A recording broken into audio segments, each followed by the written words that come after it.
Good start. 5:59. Okay. All right. Good evening. Thank you for everyone for joining us tonight. We are going to start with the Pledge of Allegiance.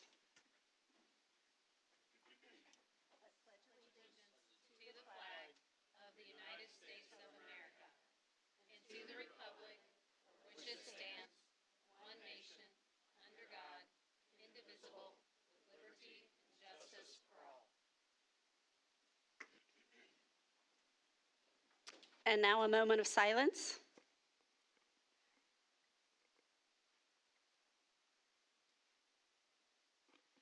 Thank you. Before we get started, Dr. Forgy would like to say a few words. First of all, I'd like to thank all you guys for sending me nice notes this week. My bicycle ejected me this week, and I ended up with a new fashion statement. So I thank everybody that sent me little notes. Now, for all of you guys sitting out there in the crowd, okay, and it's really more for you adults than it is for children, because in the last 4 days of me walking around, 12 bike riders have gone by me, and only 2 of them had helmets on. They were all adults, okay? So you adults, I probably would have a fractured skull if I hadn't had my helmet on. I broke my neck as it was. I broke C5, and I'm all fine. Everything's good. I'm all good. And for you children, this is, we're in an educational setting. This is an educational moment. Do not get on that bike without your helmet on. I was riding a grandpa bike with great big fat tires and still fell off of it, okay? And I like to think I'm a finely tuned athlete, all right? But it'll jump up and bite you. So you children all wear your helmets, and make sure your mom and dad, because they're the stubborn ones, okay? Make sure your mom and dad put your helmets on. So thank all of you for reaching out tonight. I'll be all better in a month, I hope. Okay. Can we, just one thing, can we take a moment and recognize the bow tie he's got on? Right. Thank you. Okay. All right. Dr. Heil. Yes, Dr. Forgy still has to make sure he maintains that good-looking board member appearance tonight. So very good. A+ for the bow tie. Hey, so at this time, can I have all of my student advisory students from this past year please come up and join me right up front? You knew you were coming up here. Come on up here.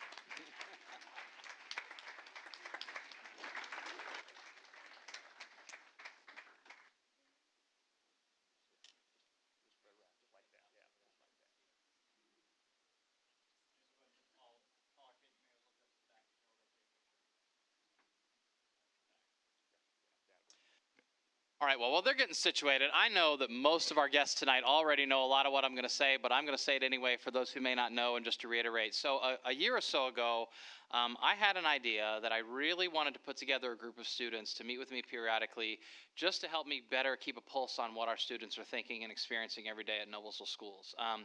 We talk a lot about all the things that the adults do, and these meetings that we have every month are very adult-focused on big decisions we make, but I don't want us to ever lose sight of the fact that the decisions we're making are in service to the children that we serve. And so it's been a priority and an exciting thing to do.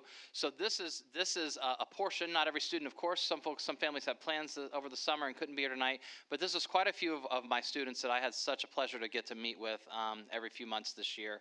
And they did a great job. So just give you some examples of some of the things we did. We met 4 times throughout the year, and the first time we kind of talked about here in the office about, how does the district operate and what are some of the things that it takes to run such a large district. The second meeting, I think the students, and you can nod or disagree, I think might have been the most popular for most folks because that was when food service came and we did a little taste testing. And the fun thing about that was seeing the students a month or so later in their schools when they actually saw the decisions they made that day come to life when those things came and were served in their cafeteria. So that was a lot of fun.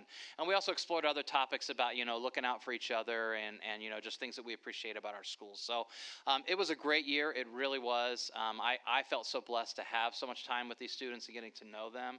I'm already looking forward to next year. Some of these students are returning. Some of these students are not.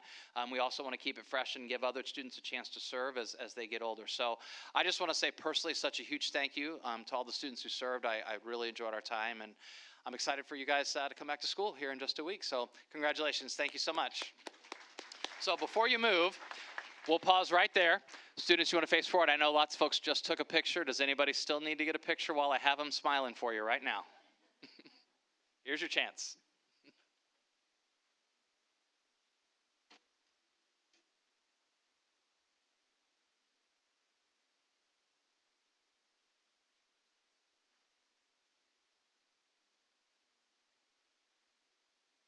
Almost done. Hold still. Almost.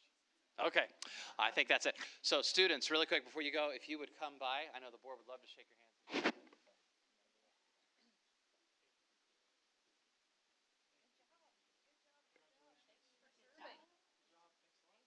Good, fine, didn't you? Wear your helmets. Wear your helmets. Good job. Good job. Good job. All right. Thanks for helping us out. What was your favorite food? Pick a food out that day? Good? Nice to meet you. Good job. How about you? You guys pick foods out that you liked? Huh? Did they show up at your, did they show up on your meals? Huh? Good job. Thank you. Good to see you again. All right. Good to see you. Okay. Good work. Good work. Make your dad work his helmet. Good job. All right. So guests who are here with those students, obviously Mrs. Cook is shooing them out that way. If you want to meet them, she has a little something for each of them.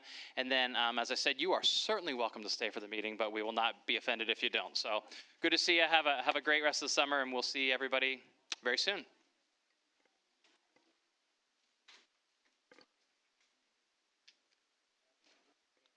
Yes. All right. Recognitions? Okay. We have one additional recognition this evening, so I'm going to invite Dr. Rich up to speak to us for just a few minutes.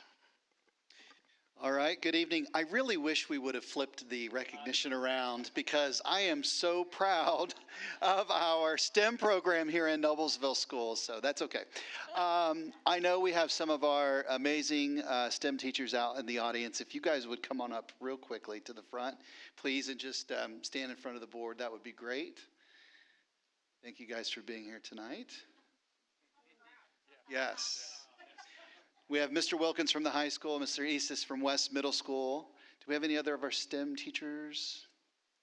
All right. So you guys are going to get all of the recognition tonight, representing all 10 schools across the district. We are really proud of our STEM program, otherwise known as Project Lead the Way. We offer that program across all 10 of our districts. Each year, Project Lead the Way issues a Distinguished School Award. Every one of our schools was again recognized with that award this year. And also, we received the District Distinction Award as well. We are one of only 8 school districts in Indiana that receive that designation. And then we are also only one of 27 across the country that received that designation. There's some really rigorous criteria that have to be met for schools and districts to receive this designation in terms of offering these opportunities to our students and also levels of participation. And in our elementary schools and in our middle school, Project Lead the Way is a part of our core program. And so almost all students really receive those experiences from kindergarten all the way through grade 8, which is pretty spectacular. And that has really helped us to grow our high school program as well. I just checked in with the high school today. As of today, for this coming school year, we have 700 unique enrollments in Project Lead the Way across biomedical sciences and also engineering. So really excited about that, especially given we're about to open our new wing, our new STEM center there at the high school. So there's lots to be proud of when it comes to the types of skills that students are learning and the types of critical thinking that they're engaging in through these courses. And we couldn't do it without our amazing STEM educators. They do a phenomenal job, and really want to recognize them. So thank you all for what you do.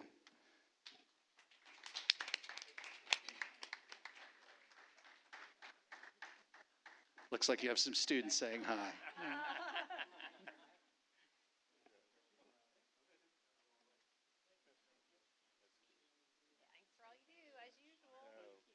Thank you for what you do for us. Okay, appreciate it.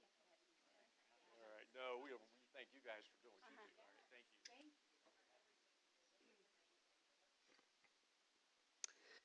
All right. Moving on to reports.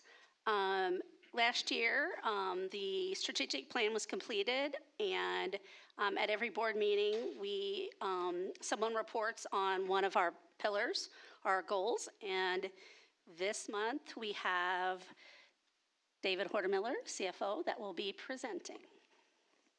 Yeah, thank you, Madam President. So as you mentioned, tonight I'll be giving an update in accordance with the strategic plan specific to the pillar of strategic capital and resource management. So I came first in January, and so we felt like January is always a good time to talk about finances with year end, and then also in July as we prep for the budget.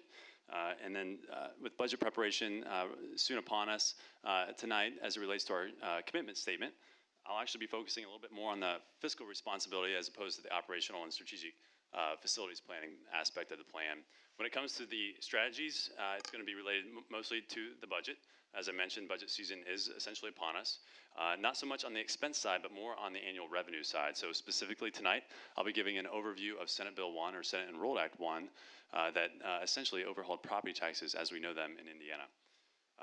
By doing so, we also feel like this will promote wider education as well as transparency regarding how the public funds, again, not so much are used, but how they are sourced, right? So that property tax being a source of revenue, talking about how that is sourced into our budget. But before I get into that fun, I want to mention the fact that since last time I gave an update as it relates to transparency in education, Dr. Heil's vision really was able to come to life with a lot of the great work by Marnie to get dollars and cents released. And I know you guys have all had an opportunity to hopefully check this out on our website. And talking with Marnie tonight, I think that there's going to be some additional emphasis on the release of this on our website to the community, so that that way, again, our community can really go onto the website and see some of the aspects of Noblesville Schools finance. So with that, let's go right into Senate Enrolled Act 1. As we know, Senate Enrolled Act 1 had a lot of complexities, and as I mentioned earlier, it was essentially an overhaul of the property tax system as we know it in Indiana. And what I mean by that is really, for the most part, summed up in this chart right here, which I think some of you guys have already seen. But the goal tonight is to talk about this really at a high level. And then ultimately, at the very end, really just get down to a number. Because when it comes down to it, I think that's what everyone really wants to hear is, what is that number? What is the amount of property tax revenue that we would likely see as a difference based on this legislation into our budget? But before we get to that final number at the end, I want to, again, try to break this down at a high level first. And so as it relates to this chart, I went ahead and emphasized two critical pieces by way of the yellow dots and the red dots. So the first thing that the legislature did in this overhaul is they took a look at our taxable assessed value. So the dots that are in yellow represent items or deductions that ultimately bring down our taxable assessed value. So they took a look at our taxable assessed value, and they instituted changes related to our deductions to ultimately lower our taxable assessed value. So again, by way of the deductions, and then ultimately the elimination of the business personal property, which is that last box that you see on the screen there. So the biggest change here is seen then in the supplemental homestead deduction. That in 2025 was 37.5%. So let's just say about a third of your home's value was deducted first, and then we tax the rest. By the time 2031 comes around, it's going to be the inverse of that. So about 2/3 of your property will be deducted, and then then we would tax the rest of that. So that's to say that it's pretty apparent that our net taxable assessed value is actually going to decrease between now and 2031, just due to the magnitude of this shift in this deduction right here. So I'll talk about, we'll go into the details of what our estimated net assessed value is going to be, but first I'll touch on the red dots here. And so that's to say that in addition to tweaking the net assessed value, or our taxable value, the legislature also made changes to the tax liability or the tax revenue for us. And the easiest way to do that is in the form of a credit. So they instituted the supplemental homestead credit there, which is the lesser of $300 or 10% of the net property tax bill. So that was really a way, there was a lot of talk about providing property tax relief. Instituting a property tax credit is the easiest way to institute immediate relief, because again, you take your taxable assessed value, you have your tax bill, and then you apply a credit to that to really give that homeowner relief, which ultimately is an expense in our budget and all local units' budget whenever you institute a credit like that. The other 3 credits are very minimal, and we won't go into details on those in terms of modeling those because, again, it's just very minimal. Again, the general theme behind this chart is to say that the legislature went ahead and made changes to how our net assessed value is calculated, as well as instituting additional property tax credits. All right, so let's break down what does our net assessed value look like, because that is step number 1 for us to get to a number at the end of this to finally know the impact here. So this is going to be our net assessed value for the school. Of course, the green line is the gross assessed value, which, as we would expect over time, is going to increase year over year. The blue line there is the net assessed value before Senate Enrolled Act 1 was passed. In working with a firm called Policy Analytics, we worked out to project into the future what would be approximately about a 3 to 4% increase year over year before Senate Bill 1 was passed. So that's the blue line that you see right there. And then from that point forward, we needed Policy Analytics help because they are the best when it comes to modeling property tax revenue. And they do that based on a proprietary model that they have. They've been doing this for about 15 years.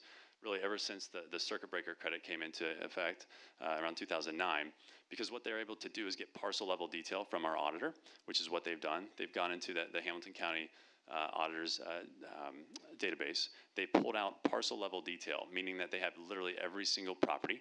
So that way they have the details of whether or not there's already credits, deductions, whether it's a homestead, whether it's a commercial property. They pull out all that data. For us, that's about 25,000 parcels that they're able to pull out and then essentially model out the chart that's on that prior screen. And of course, they're doing that then over the next, through 2035. So almost 10 years of modeling out what that impact is going to be to our net assessed value based on those deductions that are being applied to that value. As I mentioned, we expect assessed value to decrease, and that's that orange line right there. So that is absolutely going to be kind of a fact of the matter as it relates to Senate Enrolled Act 1. One silver lining, though, when you look at this chart is the fact that in 26, so you actually see an increase there in our net assessed value. And in talking with Policy Analytics, that is something that they believe is due to a couple things. Number one, it has to do with the DLGF updating what they call cost tables for commercial properties. This is something that they do every 5 years. And it kind of gives you a little bit of a bump up in your cap 3 properties. So that's really kind of huge for us because the percentage increase from 25 to 26 is about 6.5%. Last year, our net assessed value, so if you look there on the screen from the 5.036 in 2024 to the 5.351 in 2025, that was about a 6.3. So we're already projecting about a 0.2% increase above last year in terms of our net assessed value. So as they model this out for us, this was again a silver lining. Ultimately, we won't know the certified net assessed value until technically August 1st is when the auditor, so just a little bit over a week, the auditor is supposed to certify our net assessed value. They have been a couple weeks late the last couple of years, but middle of August is when I'll have what that number is, and so that'll really help then moving forward in terms of getting the budget calculated. But in terms of an update tonight is to say that right now we're actually projecting our net assessed value to grow next year by a very respectable amount.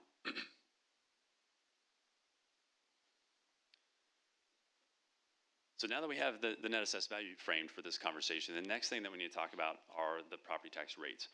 And specifically, we need to talk about our debt service fund property tax rate, because as you guys know, year over year for about 7 years now, we have been decreasing our property tax rate. For the purposes of what I'm going to explain on this screen, let's just say that we were actually keeping our rate flat, which is kind of what we were doing. It's just a slight decrease, but let's just say it was a flat rate. And that strategy that we've been employing is essentially the dashed teal line on this screen. So that is us having a flat debt service rate, slightly decreasing year over year, and that is modeled out there. If we were to continue with that strategy year over year, that was if Senate Enrolled Act 1 did not pass. We could continue to do that, and everything would be status quo for us. The other option here is that if we were not keeping a flat rate, we could have managed to a flat debt service levy. So if you think back to when we do the bond presentation and we talk about when our debt rolls off and we go ahead and issue a new bond to replace that debt that rolls off, every year by issuing that bond, that's how we're able to recapture that rate or recapture the levy. In the case of recapturing the levy and keeping that flat, we're not capturing that growth in assessed value. Rather, we would only be capturing the amount of debt that rolls off. So that's really the difference between the dashed blue line and the dashed red line there. Capturing the growth in assessed value, which is what we've been doing in our rate strategy, versus only capturing the debt that rolls off in the red strategy, or in the red line there. So then what Policy Analytics went ahead and did for us is they modeled both of these strategies after Senate Enrolled Act 1. So basically taking that orange line on the prior screen, the decrease in net assessed value, and what do we see happen? Well, we see an increase in property tax rates, which is really what we would expect to see. As net assessed value goes down, our rates need to go up. And so this is really a kind of a take-home principle here for us to all start to realize, is that even though for next year we do think that we'll probably actually decrease our property tax rate again, moving forward into future years, in order to capture the same amount of revenue, we actually anticipate the rate to go up. And the legislature will actually be pretty straightforward to say that this is actually an intention of the law. Not so much, well, not really an issue at all in our district, because a lot of properties are already at the cap, but they've kind of been open in saying that they want to get most of the properties throughout the state at that cap. And how do they do that? They do that by increasing rates. How did they do that? By applying deductions to decrease that net assessed value. And so that's exactly what we're seeing playing out here. So if we were to keep our same strategy, you'll see then in the teal line on the top that we would actually start to hit a rate of about $1.67 come 2031. So there's a little bit of a problem with that if that was what we were to do, because inside that total rate is that debt rate. And another aspect of Senate Enrolled Act 1 was that the legislature moved the threshold to issue a referendum if you issue debt from 80 cents down to 70 cents.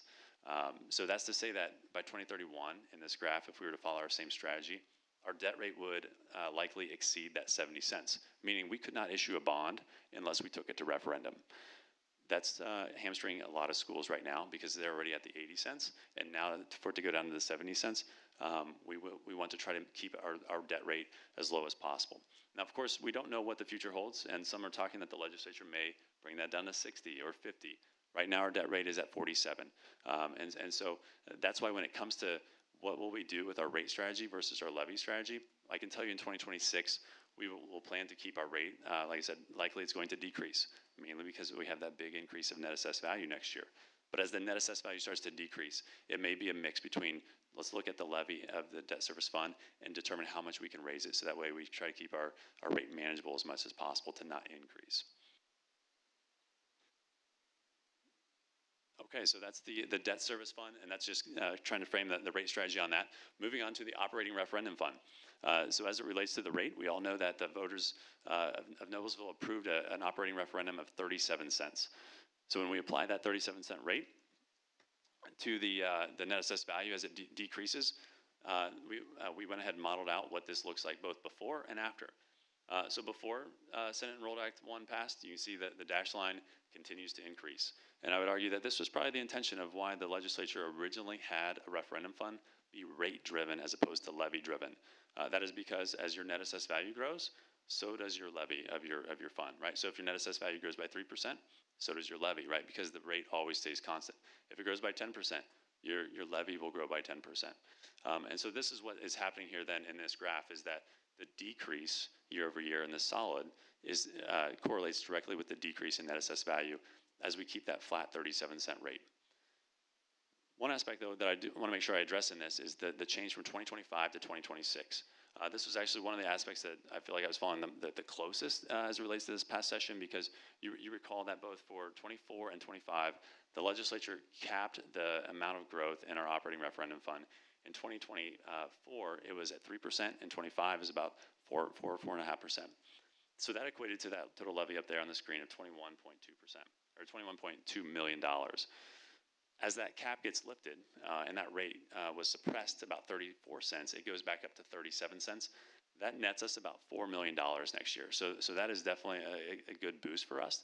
But then the kicker here is that part of that $4 million of growth needs to backfill the deficit created by that cap last year, as well as it needs to be held and preserved for what we see then as a decrease, at least the way the law is written now, over the next 4 to 5 years, depending on how AV grows for us. And so that is certainly a challenge, and potentially I'd like to think that would be maybe considered a cleanup item, as we're already starting to hear about cleanup items for Senate Enrolled Act 1. Could this be one where maybe the legislature comes back and realizes, well, you know what, for school referendum funds, this doesn't make sense, because we know that the AV is going to go down. With a flat rate, their revenue would go down, but our costs are not going down. And so perhaps this could be a cleanup item. We'll wait and see. But otherwise, as it stands right now, seeing that decrease in revenue here is obviously not good in those future years. All right, so moving away from the tax base impacts, we'll move on to that credit impact. So this is that 10% or $300 homestead credit that I spoke about earlier on the chart, and you can see here both the levy model as well as the rate model, both in the respective graphs here on the screen. And for 2026, as we would expect, this is a very sizable amount, right? So this was that instant relief that was given to the homeowner. We have about 20,000, so about 20,000 of our 25,000 parcels are residential. So you can only imagine that that's going to be a big number. And for next year, we're estimating just shy of about $2 million. That, again, is a direct hit both to the operations fund as well as the debt fund, so divided out there. Both of those levies are approximately equal, so it's a proportional divide. So that's why it's basically split in half and color-coded there for the respective graph. So again, that's about a $2 million hit overall in terms of revenue, all associated with that credit.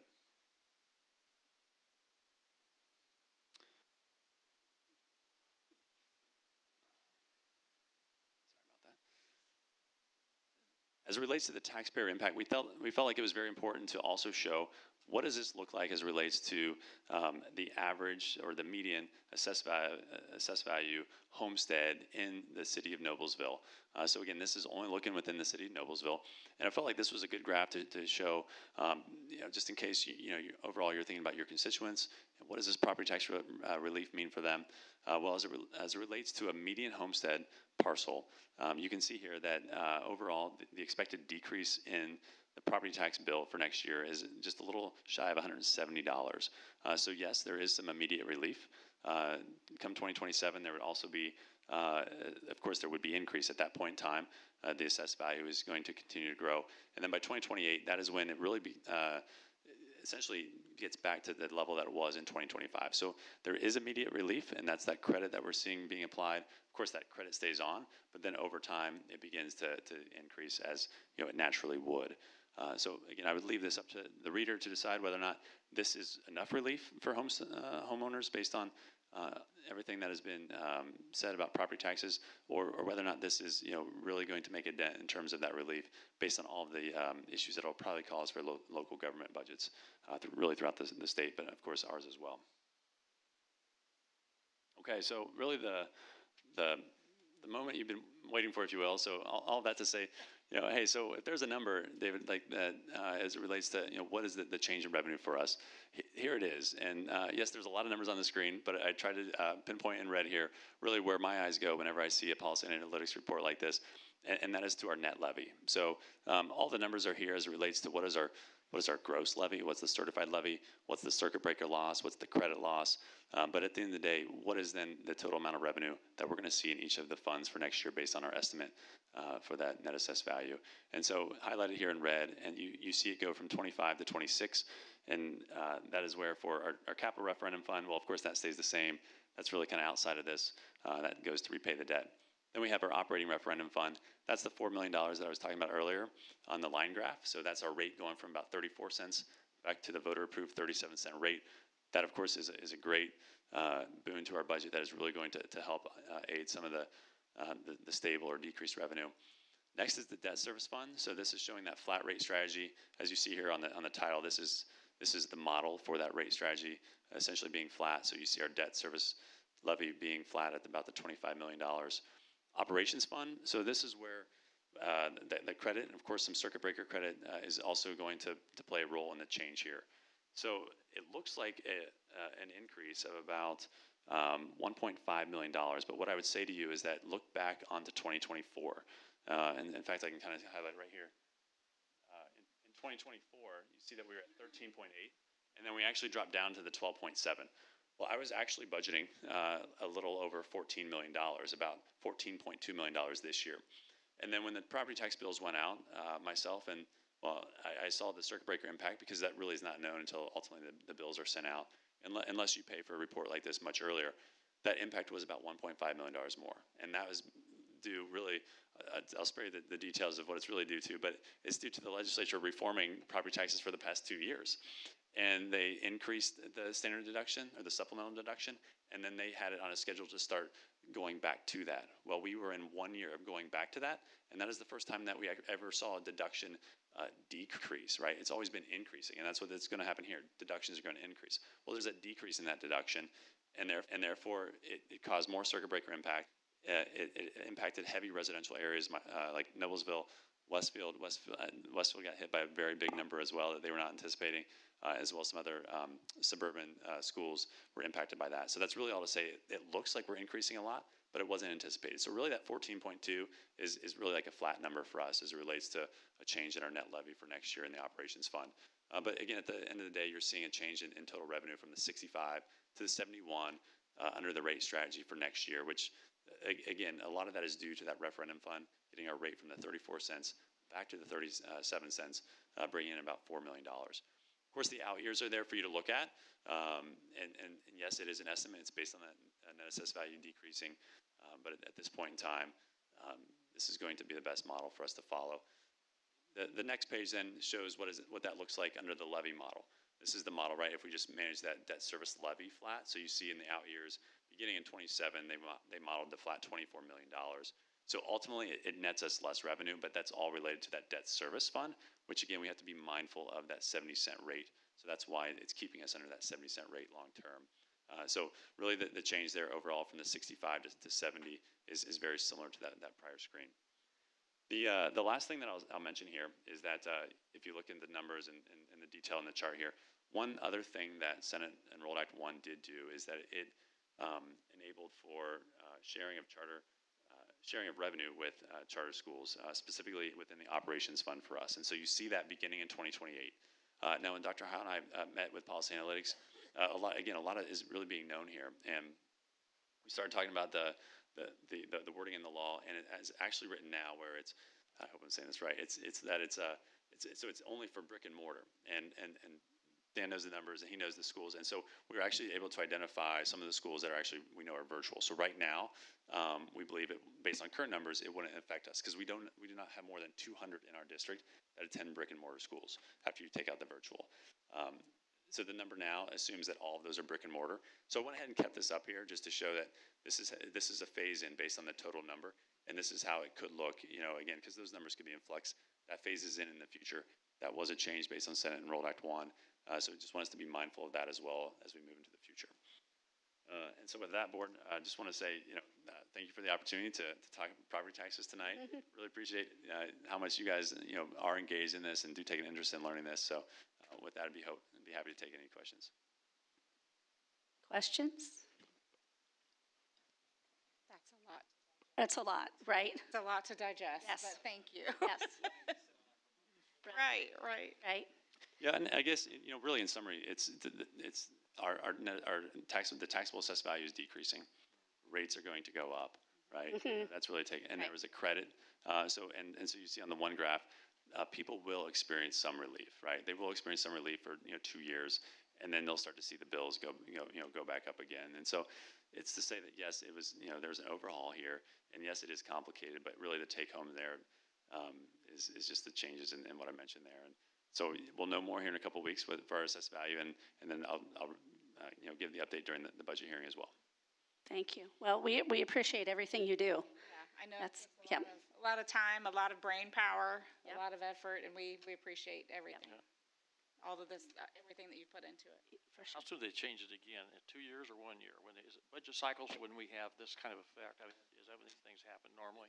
Yeah, normally every 2 years when they do Do they substantial sometimes changes. refine it? Some of these things at the end of the next year, they sometimes come back and clean things up that maybe went somewhere they didn't want to go. That's what they believe is going to happen, is that next year, because of the extent, the magnitude of these changes, is that there will be, quote, cleanup items for next year. But it's just yet to be determined what those would be. One of the things that is going to be really important for a few of us to do, and David and I are on the calendar for at least one legislator already, is going to be districts taking this analysis, things like this, and helping legislators understand the implications of this. Because I'll be honest, I think most legislators don't, even though they voted for it, they voted for the idea of property tax reform without actually understanding what was actually going to change. Unintended so, consequences. Right. Um, Because it affects and- not just us. It's Oh, no, it's every district in the every- state will experience a variation of this phenomenon. in cities. everyone, and yes, other taxing units too. yeah. And so everyone will have a different response based on how it is, because some of the things that David just walked you through are specific to Noblesville. It's based on what our balance between residential and commercial is. It's because of how tax caps affect us, et cetera. So everyone will experience something different, but at the end of the day, everyone is going to feel an impact. No one is immune. And so it'll be important just to make sure legislators understand, because something that I want to point out that David said is a few of the things that he pointed out tonight we're now seeing, but they are actually results of changes that already happened 1 and 2 years ago. So now they're just coming into play and starting to happen. And one of the frustrations we had through all this was the fact that they had already made some of those changes. They hadn't even fully implemented yet, and we were changing again. And so now this, in some ways, this will compound for districts going forward. So long story short, David has put a lot of work and thought and an effort into this to make sure we are prepared either way, so we know what's coming. But we feel a responsibility to make sure our elected officials, before they change it, because David's right, we are hearing that they're kicking around ideas of at least looking at it this session. It's not a budget year, but they could at least look at some of the language or start prepping for the next one. So we want to help them be informed. So. Well, and I know it's a hot topic, so I don't want to get in too deep into the weeds on it, but with the charter school, how does that impact us? As of next year, there will not be an impact. So that impact, if there were to be over 200 students attending brick and mortar charter schools in our district, then we would begin the phase in. I think it's like 25%. So it's a proportionate share of our operation revenue per student, beginning with, I think it's 25%, 50, 75, yeah, and then 100% by 2031. So it would be a phase in based on a proportionate share of our operations levy. Okay. But we're in the situation where I guess I didn't realize there was a minimum before you have to start sharing that. And that's what we realized later. It is, I think it's 100 students or 2% of your enrollment, I believe. And so when we did the math, we're close, but we think right now we actually fall below. So that's more incentive for us to try to keep our kids. There's always incentive for that, but yes. Right, but even more so. Yeah, and to be clear, just for maybe for the public's sake as much as the board's, David's referencing that the funds that would be shared would be the operations funds. Remember, those are things that pay for utilities, insurance, maintenance, a lot of our non-certified staff. That's where we will lose money out of that fund for that. Mm-hmm. And for further clarification, the charter schools, the big issue is they're not held, I guess, accountable financially as far as all of the requirements and babysitting, if you will, by the state, correct? They do not, most charter schools do not fall under the same requirements we do in terms of auditing and transparency, yes. Okay. And they don't have an elected school board like this who's kind of keeping an eye on the money. Mm-hmm. Okay. Yep. You said assessed values are projected to go up from 25 to 26. Why is that, even though they're getting immediate tax relief from the credits? Yeah, so that's that delineation on the screen with the credit versus the deductions. And so the credits in red, so all of those items affect one's tax bill after it's calculated. I think in like federal terms of that, maybe you call it below the line. I'm not an accountant there, but like, right? So like you calculate your tax bill and then you apply that credit versus if you need to first calculate what is your taxable value, right? And so you calculate your taxable value with your gross assessed value, apply your deductions, and then now you have your net assessed value. And then from your net assessed value, you apply your tax rate to get your property tax bill. After you get your property tax bill, you apply a credit and to get what you really owe or pay at that point. Okay. What is the dollar amount that the school gets? Is that based on the net or the gross? It's always based on the net, which is really your taxable assessed value. Okay. Net taxable assessed value. Because that's going to be net of those deductions. And that's really the heart of these changes, right, is that they're saying, we're going to bring down what your taxable value is, which is how you provide relief in one form, which is really kind of meant for them to accomplish something else. But for them to provide immediate relief, they need to give relief on the property tax bill. So this is what I'm saying here between the red and the yellow. They're coming at your bill in two different ways, your taxable value and your tax bill. Okay, any other questions? Thank you very much. Thank you. All right, public comment agenda topics. We did not have anybody sign up tonight, so we will move on to consent By a single motion, the board approves and adopts the following items or actions which reflect application of board policy and Indiana code. Those are claims, contracts, agreements, and sponsorships, minutes of our last meeting, out-of-state trips, personnel listing, and the personnel addendum. May I have a motion to approve the consent items as listed? So moved. Joe, and then a second by Misty. Any further discussion? All right, Just like to say I don't have any questions. okay, thank you. All those in favor? Aye. Opposed? Motion carried. Before we move on, I would like to acknowledge he's been patiently sitting in the back of the room. Officially, congratulations to Jason Simmons, who was just approved just now as a new dean at Noblesville High School. Congratulations, Jason. Yay! Welcome Being here tonight. back. All right, on to action. In accordance with Indiana state law, schools are now required to utilize a more comprehensive expanded history background check for employment. And may I have a motion to approve the separate personnel list as related to the additional background check information? Motion. Stephanie, second. Misty, any further discussion?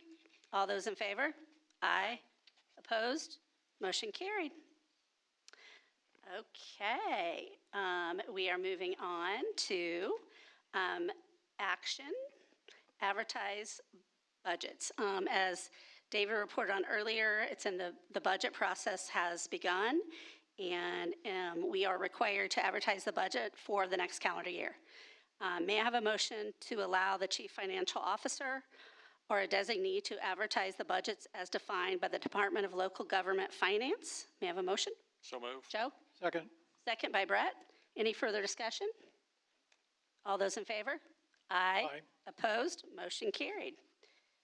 Next, we have a selection and purchase of curricular materials. And the board got a list of these materials that have been selected for purchase as the primary resource for instruction in a few courses. May I have a motion to approve the selection and purchase of curricular materials to be used effective for the 2025-2026 school year? May I have a motion? So moved. Joe? Misty, second. Any further discussion?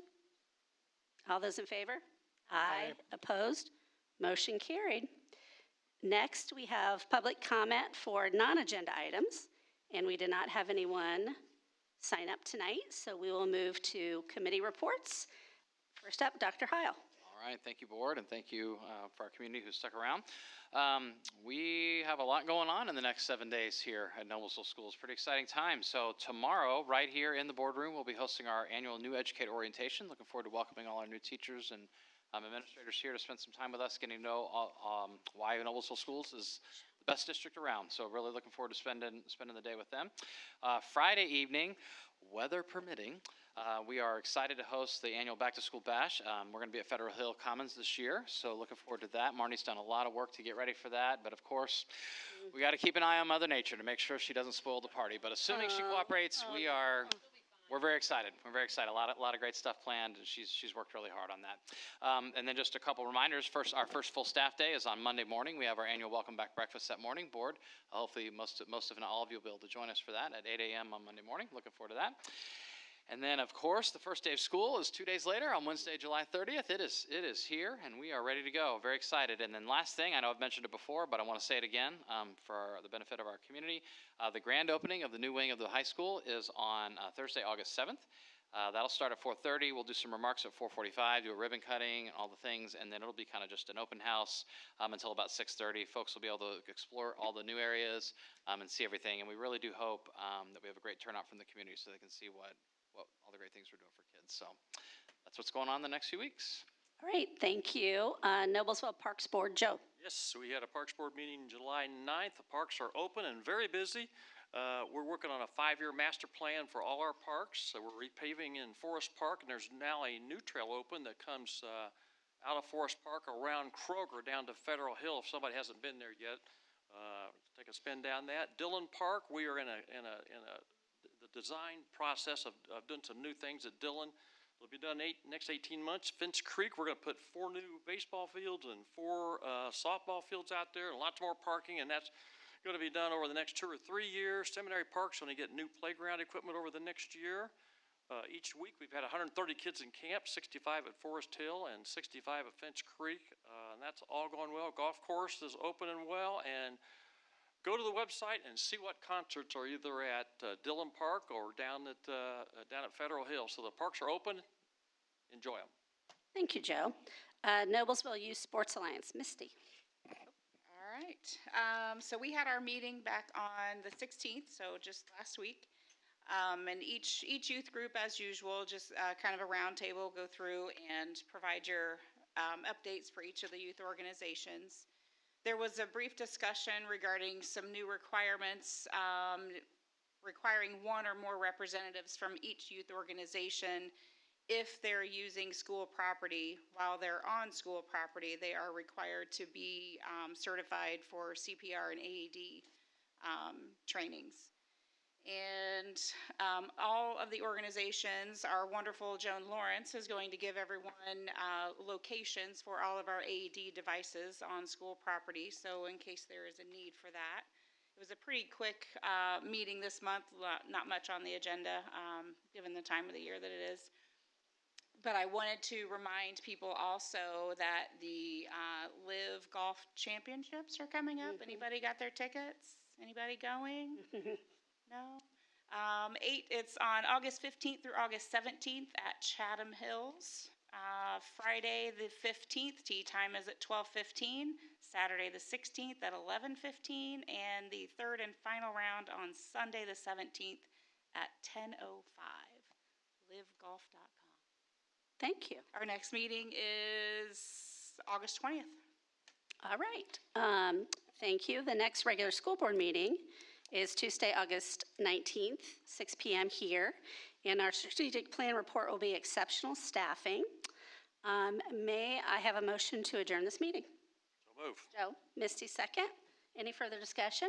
I just wanted to say one thing from the, sorry, be fast. Student Services, the Little Miller's preschool survey, that 4.8 out of 5 on the survey.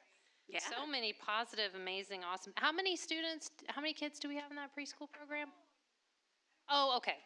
Okay. Are they mostly employees' children, or they're no, okay. So it's not just okay. Well, that's fantastic. Good job on that. That's great. Oh, that's fine. That's fine. But it sounds like everyone's really pleased. They say everything's like excellent, so. That's awesome. Oh, yeah. Oh, Oh, they did? Oh, fun. Oh, that's so fun. Okay, well, awesome. Thanks for including that. Okay. All right. Anything else? All those in favor? Aye. Aye. Opposed? Motion carried. We are adjourned.